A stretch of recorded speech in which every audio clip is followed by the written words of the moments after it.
क्या आपका बच्चा बार बार बीमार पड़ रहा है? हर 15-20 दिन में बुखार हो जाता है, कभी सर्दी खांसी, कभी पेट में दर्द, हर महीने बीमार पड़ रहा है, बीमार हो रहा है और आप उसकी इम्यूनिटी बढ़ाना चाहते हैं? इस वीडियो में मैं आपको बताऊंगी डॉक्टर अप्रूव्ड टिप्स जिससे कि आप अपने बच्चे की इम्यूनिटी नेचुरली बूस्ट कर सकते हैं। तो वॉच टिल द एंड और उसके बाद एक सीक्रेट टिप पे। सबसे पहले बात करते हैं कि आखिर इम्यूनिटी है क्या। इम्यूनिटी अगर सिंपल लैंग्वेज में बताया जाए तो it is like a natural super hero. Immunity हमारा शक्तिमान है, हमारी बॉडी का कैप्टन अमेरिका की शील्ड है, जो कि हमें बाहर के कीटाणु से, पैथोजन से, जर्म्स से बचा। इम्यूनिटी का एक बूस्ट करने का तरीका कुछ नेचुरल इन्फेक्शन एक्वायर करना भी होता है, जैसे कि वैक्सीन में स्मॉल डोज में इन्फेक्शन दिया जाता है ताकि बच्चे के अंदर उस इन्फेक्शन के प्रति इम्यूनिटी आ जाए या उस बीमारी के लिए इम्यूनिटी आ जाए। इसी तरह कुछ सर्दी खांसी, कुछ बीमारियां होना भी जरूरी है उनके लिए इम्यूनिटी डेवलप करने के लिए। पर यह भी है कि जिन बच्चों की इम्यूनिटी नेचुरली ज्यादा होती है, स्ट्रेंथ स्ट्रॉन्गर होते हैं, वो बच्चे 50% कम बीमार पड़ते हैं बाकी बच्चों से और उनका ग्रोथ भी ज्यादा बेटर होता है। तो हम नेचुरली इम्यूनिटी कैसे बढ़ा सकते हैं? इम्यूनिटी के लिए सबसे पहली चीज क्या जरूरी है? न्यूट्रिशन। ये रामबाण है इम्यूनिटी के लिए। जितना अच्छा, जितना न्यूट्रिशियस खाना, उतनी अच्छी बच्चे की इम्यूनिटी। 4 चीजें जो आपको खाने में इंक्लूड हमेशा करनी है। Vitamin C rich food. Vitamin C rich, जैसे कि मैंने अपनी रील में भी बताया था, आंवला बहुत अच्छा सोर्स है। उसके अलावा oranges, citrus fruits, strawberries, kiwi, oranges, pineapples, ये आप सारी चीजें दे सकते हैं। प्रोटीन्स, हाई प्रोटीन कंटेंट होना किसमें? दालों में, एग्स में, फिश में, मटन में, चिकन में। और नेचुरल सुपर फूड्स जैसे कि हनी, टर्मरिक, नट्स, ये बच्चे की डाइट में इंक्लूड करना। प्रोबायोटिक्स, सो क्या चीजें इंक्लूड करनी है? Vitamin C rich food, protein rich food, probiotics जैसे कि दही, छाछ, लस्सी, केफिर। गट अच्छी होती है तो इम्यूनिटी अच्छी होती है। और सुपर फूड्स कैसे हो गए? आपके जितने नट्स हैं, एक आंवला मैंने आपको बताया था, और टर्मरिक, नट्स, हनी, ये नेचुरल सुपर फूड्स हैं जो आपको किसी ना किसी अपनी डाइट में इंक्लूड करते रहना चाहिए। नट्स बहुत अच्छे सोर्स होता है जिंक का, ओमेगा 3 का, जो कि इम्यूनिटी के लिए, एंटी इंफ्लेमेटरी प्रॉपर्टीज के लिए बहुत अच्छा है बॉडी में। तो जब आप सुबह बच्चों को दूध बिस्किट दे रहे हो या शाम को दूध बिस्किट या चाय बिस्किट दे रहे हो, तो उसकी जगह दूध और सोक्ड नट्स दीजिए।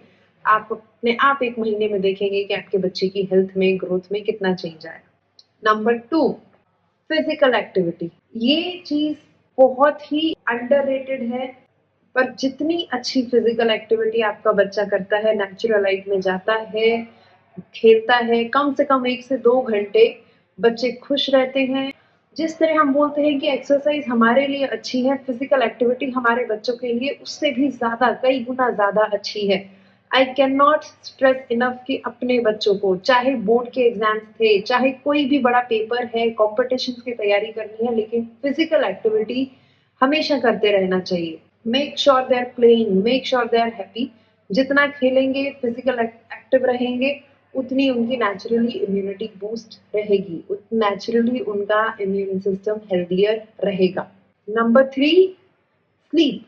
Sleep is the most underrated, सबसे ज्यादा इग्नोर्ड पॉइंट है इम्यूनिटी बूस्टर्स में या ओवरऑल हेल्थ में। हम नींद को उतनी इंपॉर्टेंस नहीं देते, चाहे वो हमारे लिए हो या हमारे बच्चों के लिए हो। लेकिन बच्चों को डिपेंडिंग ऑन देयर एज 9 से 10 घंटे की नींद चाहिए ही चाहिए।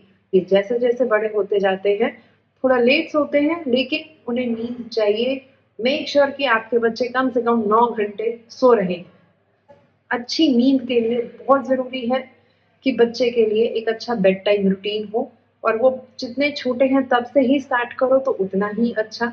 मेक श्योर सोने से एटलीस्ट 1 घंटा पहले आप स्क्रीन ऑफ कर देते हो और आपका सारा जोन, बातचीत, सारी कामिंग टोन स्टार्ट हो जाता है। और आप ओवर स्टिमुलेट नहीं कर रहे हो बच्चों को, आप बुक्स पढ़ रहे हो, रीड कर रहे हो और अपने आप को काम कर रहे हो। बच्चों के साथ कुछ ब्रीदिंग एक्सरसाइज करो, या एक रूटीन अपना, व्हाटएवर वर्क्स फॉर यू, आपके लिए, आपके बच्चों के लिए क्या वर्क करता है कि टीवी, अगर आपको 9 बजे सोना है तो 8 बजे टीवी बंद कीजिए, 10 बजे सोना है तो 9 बजे टीवी बंद कीजिए और उसके बाद 1 घंटा आपस में बातचीत कीजिए।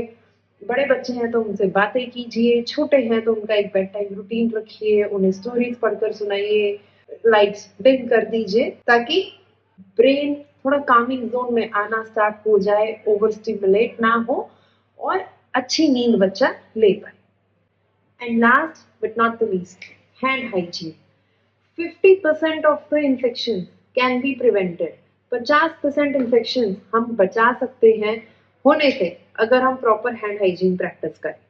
तो अपने घर में फ्रीक्वेंट हैंड वॉशिंग प्रैक्टिस कीजिए। छोटे बच्चे हैं, वी नो कि वो हर चीज मुंह में डालते हैं, अपना हाथ भी मुंह में डालते हैं। जैसे जैसे बड़े होते हैं उन्हें हैंड हाइजीन के बारे में सिखाइए, उनको बताइए कि मुंह को टच नहीं करना है, अपने हाथों को बार बार मुंह में नहीं डालना है, जब भी बाहर से आ रहे हैं सबसे पहले हाथ धोना है, कोई भी चीज टच करते हैं तो इट बिकम्स अ हैबिट। बड़े बच्चे हैं तो उनको तो आप टोक टोक कर सिखा ही सकते हो, छोटे बच्चे हैं 2-3 साल के बाद तो फिर भी उन्हें थोड़ा समझ आने लग जाता है कि नहीं, हैंड हाइजीन कोई चीज होती है, हाथ धोना है। And they love, you can show them through experiments ताकि बच्चों को पता चले the importance of hand washing क्यों करना है। और some germs are good germs. Why do we call them good germs? क्योंकि वो थोड़ा सा इन्फेक्शन करते हैं लेकिन हमें लाइफ लॉन्ग उनके लिए इम्यून कर देते हैं। तो बार बार हर बीमारी से बचने की भी जरूरत नहीं है।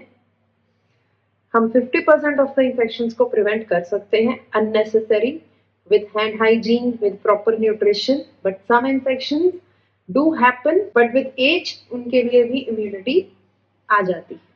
एक सीक्रेट टिप, स्क्रीन कम यूज करो, बिकॉज हमें लगता है लाइक वी से कि बच्चों को स्ट्रेस फ्री रखना चाहिए, खुश रखना चाहिए।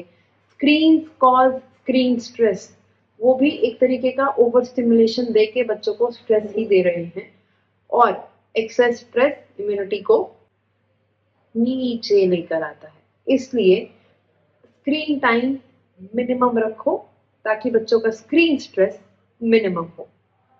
फॉलो दीज टिप्स, आप खुद भी हेल्दी है, अपने बच्चों को भी हेल्दी रखिए। अब आपको सारी ये टिप्स पता है, tell me in the comments कि आप सबसे पहले कौन सी ट्राई करेंगे। ओके